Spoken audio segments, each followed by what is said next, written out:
Ahojte, vítam vás späť na mojom YouTube. Po kratšej odmlke som tu späť a dnes mám pre vás takú, myslím si, že veľmi aktuálnu tému a je to niečo, čo ma tak spontánne napadlo. Bude to taký menší follow-up k IFIM a flexibilnému štýlu stravovania a v skratke som možno niečo aj spomínala o tom, čo robiť, keď nastane stagnácia, alebo vlastne kedy z tých makier uberať a čo robiť, keď sa vlastne tá váha alebo ten progres sa vôbec nehýbe. Pre tých, ktorí nerátajú, tiež si môžete z tohto videa niečo zobrať, ale možno keď tú stagnáciu máte dlhšie a nerátate, tak naozaj asi nastal čas si začať aspoň na tie 2-3 týždne zapisovať a vážiť, koľko toho zjete. A podľa toho môžete vyhodnotiť, čo a ako ďalej. Takže ako prvé, je veľmi dôležité, aby ste boli k sebe úprimní. Čo tým myslím? Veľakrát sa stáva, že napríklad keď varíte na oleji, alebo keď si dávate mlieko do kávy denne, tak to do toho MyFitnessPalu nezapisujete. Keď sa to stane raz za čas, nič sa nedeje. Keď je to na dennom poriadku, tak ku koncu týždňa sa to môže dosť nazbierať a môže to byť tiež jedným z dôvodov, prečo tá váha dole nejde alebo prečo ten progres sa zastavil. Takže je veľmi dôležité, aby ste boli k sebe úprimní a ako som už aj predtým spomínala, že aj keď toto FitnessPalu možno niečo nezapíšete, ale vaše telo si to aj tak ráta. Ďalšia vec je váženie sa. Ja veľmi dobre viem, že my ženy proste sme závislé na tom čísle na váhe. Ale veľakrát váha nie je ten smerodajný,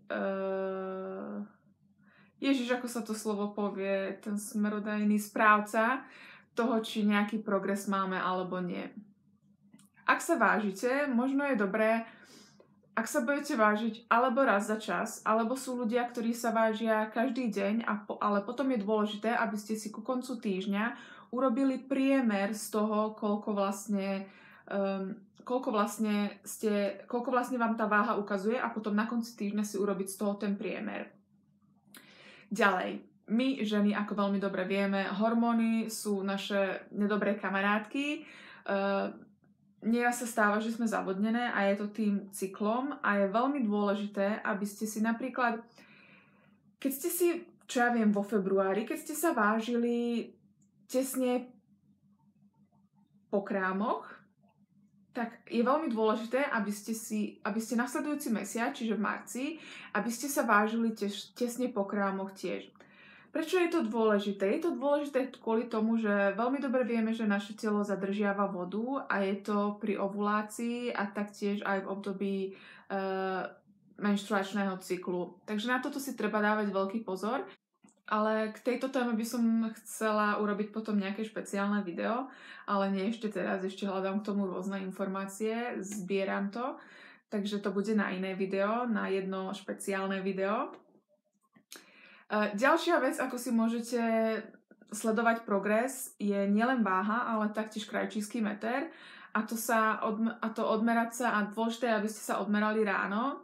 A nemusíte sa vlastne merať každý deň, stačí, keď sa budete vlastne merať v tých istých partiách tela, tak raz za 3 týždne, raz za 4 týždne. Tiež treba dávať pozor na to, že vlastne, keď sme zavodnené, tak ten obvod pása je väčší a nie sú to tuky, je to proste, ak dodržiavate všetko, je to vlastne len voda. Ďalšia vec, ktorú by som chcela povedať, že veľa báb taktiež keď váha nejde a je to isté ako pred mesiacom a napríklad aj keď vlastne si to porovnávate k tomu cyklu a všetko, vlastne nič sa nezmenilo k tomu predošlému mesiacu, tak je tam tá tendencia ubrať rýchlo tie makrá, ubrať z tých makier a pridať nehorázne množstvo kardia. Kardio je len pomôcka, opakujem sa, ale chcem, aby ste si to zapísali za ucho. Kardio je len pomôcka a príliš veľa kardia vám môže uškodiť. Príliš veľa kardia vám môže uškodiť taktiež s kombináciou obrovského deficitu a to znamená, že váš metabolizmus sa rýchlo adaptuje a taktiež budete mať zvýšený kortizol, budete zadržiavať vodu. Takže to je jeden z dôvodov tiež, prečo budete zadržiavať vodu. Ďalšia vec, ktorú môžete urobiť, je zaradiť na týždeň alebo na 2 tzv. Diet break. A čo tým myslím? To vlastne znamená, že alebo nebudete rátať vôbec a budete mať prestávku od rátania, alebo vlastne týždeň, 2 si zvýšite kalórie na tzv. Udržiavačku.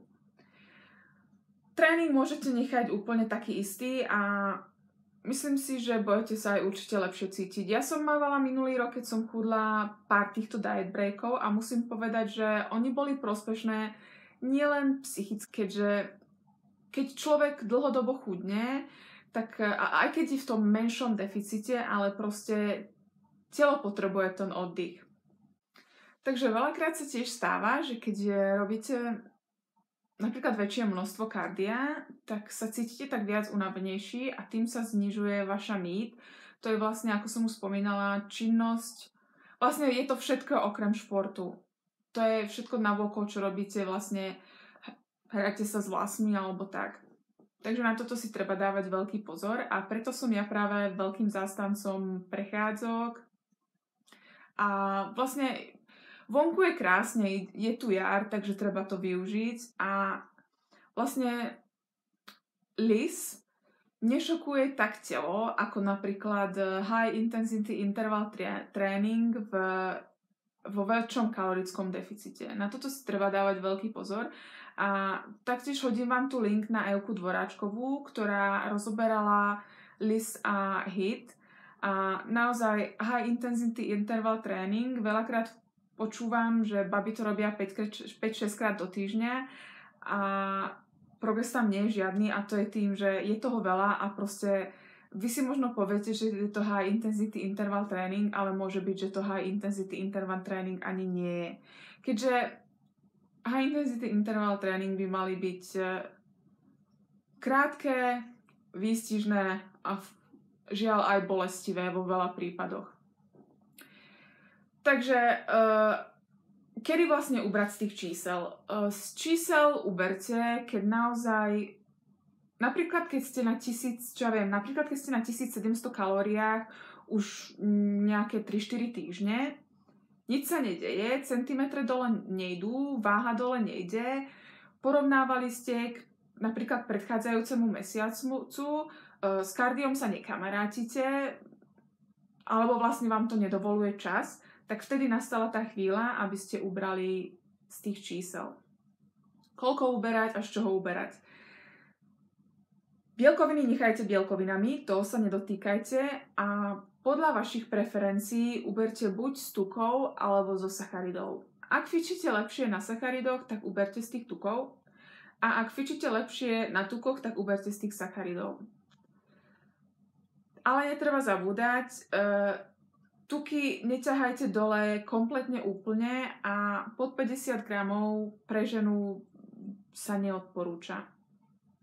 Takže dúfam, že v tomto videu som pokryla aspoň niektoré také tie vaše otázky a dúfam, že video sa vám páčilo. Krásny deň!